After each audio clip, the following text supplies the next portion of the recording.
Mga kababayan, Mga kababayan ko, dapat lang malaman nyo, bilib ako sa kulay ko, ako ay Pilipino. Kung may itim o may puti, meron naman kayo manghi. Isipin mo na kaya mong abutin ang iyong minimithi. Dapat magsumikap at nang tayo di maghirap ang trabaho mo. Pagbutihin mo dahil pag gusto mo ay kaya mo. Kung kaya mo. Ang dokumentaryong aming ipapakita ay tatalakhayin ang mga produktong imitasyon. Layunin nitong ipakita ang opinyon ng mga mamimili ano pa man ang katayuan nila sa buhay, maging ang aming mga tagapagbili sa mga nasabing produkto. Kinapanayam namin ang ilan sa mga sikat na shopping center sa bansa.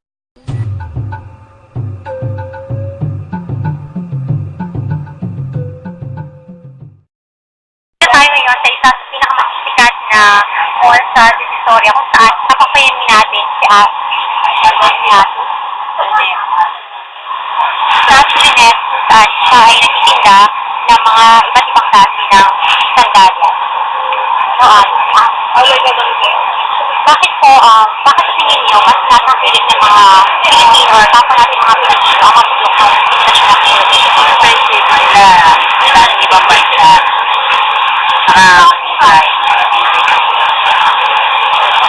Mas malakas ba ang bentahan sa pagtinda ng magawang imitasyon? Dito na.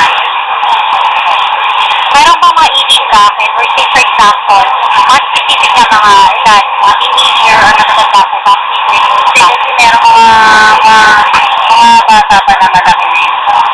Size nila. Saan yung kinukuha yung mga ibang klase ng mga produkto? Meron ba kayong specific na factory sa ibang bansa na dinadala dito?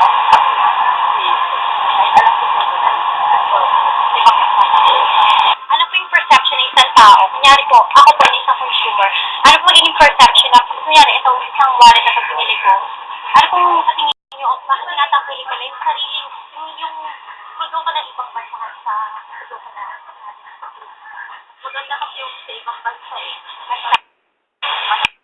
Fashion ako. Thank you po. At saka, sa tingin niyo po ba, malakas yung bentahan pagdating na, kunyari sa mga latest trend niyo sa fashion, malakas ba yung appeal nila sana sa mga mass or sa mga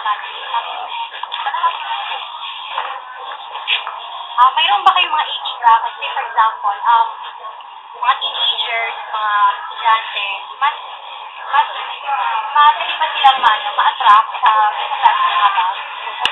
Mas madali silang ma-attract sa mga bag. By the way, by brand, say for example, yung Chanel, nakikita ba nila yung mga product na depende. Kasi yung mag-in na sa mga Chanel. Yan yung gusto nila. Fashion na lagi.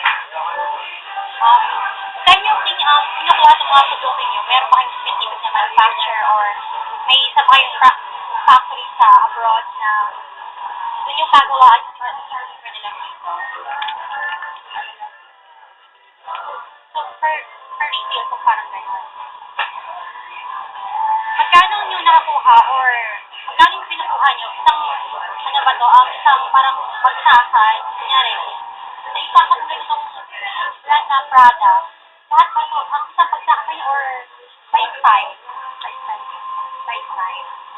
Last na lang ate, sa inyong palagay, mas matibay ba itong mga klase ng produkto nito na in-import nyo sa ibang bansa kaysa sa original na gawang Pilipinas? Hindi ko alam eh. Based sa perception mo, aling nakadami kayo eh. Opo, nakadami. Mas matibay siya.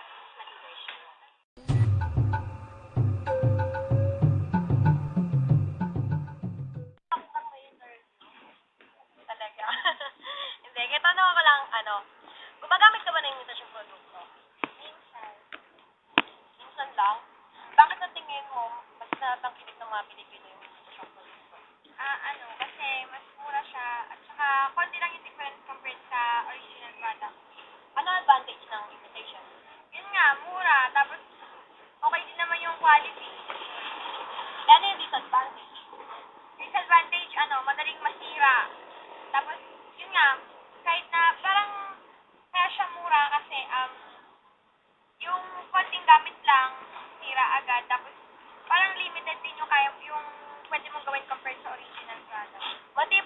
at saka tumatagal ba siya? Hindi. Kasi, nakasubo ako ng China phone mga wala isang taon na gamit ko. Tsaka depende sa user. Imumungkahin mo ba sa mga Pilipino na pag-uling o tangkilikin nila yung imitasyon? Syempre hindi. Kasi, sayang lang yung pera nila. Mas maganda na yung mamahalin sila ng bili. Kasi yung, at least, hindi sila bibili or mas sure na reliable yung bibili nilang product. So, ako kasama ngayon na isang consumer na bumibili ng mga imitasyong produkto. Magandang hapon po. Ano po ang pangalan nila? Okay po. May tatanong lang po ako. Sa tingin niyo po ba, ay, gumagamit po ba kayo ng mga ganitong klaseng produkto? Ano po kayo sabihin niyo ang disadvantage ng mga ayan, kananda.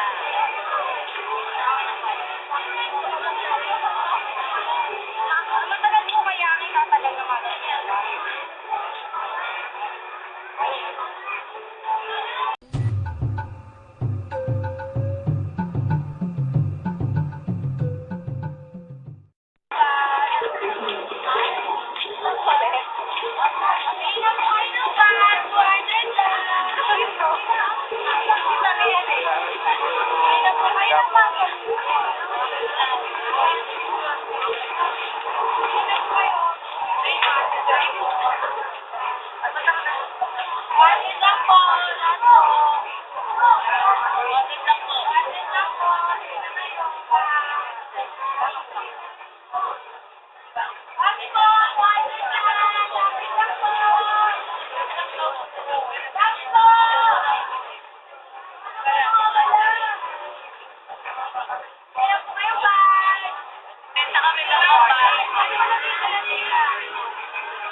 Tanong mo lang kung bakit sila bumibili. Kaya kay Tiaki na lang din. Na-experience namin sa pagtitinda ng imitation bag, nalaman namin na mahirap pala talaga magtinda, lalo na kapag yung mga customer ay masusungit, mahirap i-reject. Kaya kailangan pagka merong customer, bigay mo agad yung best mo para meron kang kita na may papakita sa boss mo.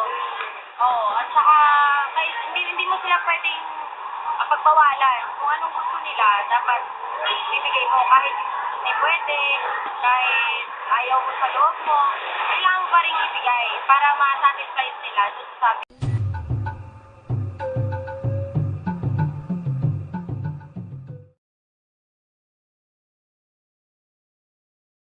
Ano-ano ang mga epekto ng mga itong klaseng produkto sa ekonomiya ng ating bansa? Epekto sa ekonomiya nating bansa na hindi tayo sumusunod ayon sa sariling atin. Siguro malaki din epekto, pero hindi mo rin maalis na yung mga gusto gumamit ng mga sabihin na natin mga original na kinatapon. Siyempre, mga nagkakalat din sa lansangan, sa mga divisoria, like mga other mga bangke. Sample Hermes bag. Nabibili mo lang sa 550. Pag naman original noon, dollar pa, milyon. Diba? Tama. Yun lang ang mga halimbawa. Sa katulad naman natin, mga babae, siyempre, mahilig din tayo sa mga accessories, sa mga gandang... Sabihin na lang natin na parang masabi lang mo, Hermes yung bag niya, although imitation. Kerpo. Diba? Kung gusto mo. Pero hanggat maaari sana, mapigilan natin bilang Pilipino tayo, tangkilikin ang sariling atin. Diba? Paano naman po nakakatulong sa pag-akyat ng ekonomiya ang mga ganitong klaseng branded na mga produkto na galing sa ibang bansa? Siguro, kailangan malakas ang kontrol yan sa gobyerno na natin yan ang dapat ang mamahala yan. Na katulad siguro nakita naman yung mga pirated na yan, pinaguhuli rin natin yan. Kasi pagpababayaan natin na talaga, bagsak tayo. Kaya may tinatawag nila na mga enforcement, mga nahuhuli, hinuhuli yan mga hindi siya talaga, yung mga pirated na tawag. Pero nakakatulong din yun ang ginawa ng ating pamahalaan. Na halimbawa, pinagbabawal yung mga ganito. Kami mismo sa DTI, pag bumili kami ganyan halimbawa, pinagbabawalan kami. Kasi kami na mismo nang huhuli, tapos kami pa yung bibili. That is naman hindi maganda, di ba? Tama. Yun. Meron po bang mga batas na sa Pilipinas na nagre-regulate or nagsusulong or sabihin natin nagbabawas sa mga ganitong klaseng pagtangkilik ng mga produktong imitation? Oo, kasi may batas talaga yan na yung mga imitation ng katmari, kung gamitin na natin. Kaya nga tinatawag natin may hinuhuli, bawal ipapasok sa bansa natin. May pagana, pero minsan hindi mo rin maialis na may mga puslit eh. Meron tayo dyan. Ma'am, ano po sa tingin nyo, anong meron sa ganitong mga produkto kung bakit mga Pilipino, sobrang hilig natin? Anong meron sa Sa mga mga produkto? imported Opo. items, ganun. Ayan, hindi mo ialis yan. Siguro sa 100. Pero hindi ko rin siguro masasabi lahat. Mayroon talaga na tinatangkilik ang sariling atin.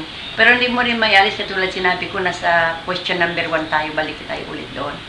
Ang ano doon, hindi rin sa mga imported eh. Di ba? Kahit sino naman siguro, na katulad sinabi ko, yung hindi lang Hermes bag na nababanggit ko, yan mga halimbawa na mga ibang mga Calvin Klein na yan, may mga imitation na yan. At saka yung quality na, di ba? Pag sa atin kasi, oops, ano ba yan? Ganda-ganda niya, pero tingnan mo yung bag niya, mga ganun siya. Ma'am Cherry, paano po ba nabago ng mga produktong branded na ito ang pananaw or perception ng isang pangkaraniwang Pilipino? Mababago lang natin siguro sa mga manufacturer natin. Kinakailangan siguro sumusunod din nila kasi hindi naman natin sila pwede halimbawa gayahin katulad ng ibang bansa, napakamahal yung mga materialis na yun. Halimbawa, bigyan mo ako isang halimbawa. Anong produkto? Sample. Damit o ano whatever. Bag po. Bag na tayo kanina eh. Shoes. O sa shoes na lang halimbawa. O halimbawa sa shoes na yan. Yan mga Nike. Nike ha? May mga original. May mga imitation lang dito sa atin. May mga made in China. Pero halata naman na hindi urig eh. Sa urig lang naman, presyo lang, patay na tayo. Ang nakakapod lang yung mga may pera. Yan talaga na may kaya. Eh, yun mga mahilig lang, tabi-tabi lang, daming Nike dyan eh. Pero binibili pa rin, alam mo bakit? Basta sabihin lang tayo na, naka-Nike siya eh. Naka-ganon, di ba? Ma'am, last word na lang po, anything or pabor ba kayo sa ganitong pagtangkilik ng mga Pilipino? Kasi po, practicality speaking, talagang makakamura tayo. Pero sa inyo po, Para sa akin hindi, kasi babagsak ang ating ekonomiya. Di ba?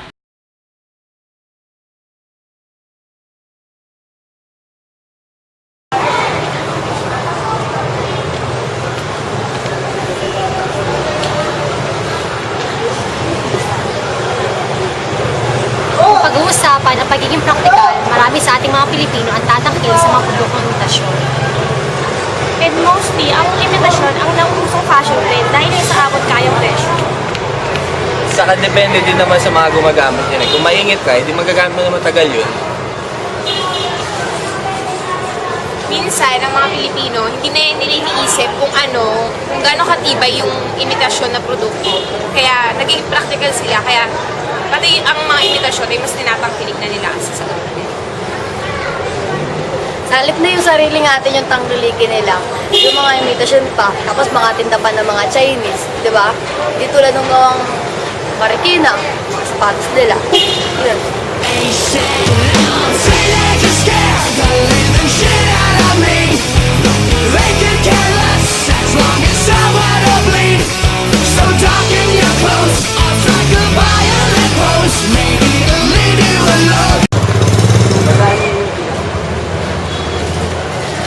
Ako si Maricar Agaton. Ako si Roxanne Arellano. At ako si Aiza Mendion. Ako si Carmina Carla. Ako si Paolo Dinglasan. Ako si Sweet Pangalindan. At Ako si Mary Jewel Zamora. Kami ang buo sa likod ng Dokumentaryong Kapinoy.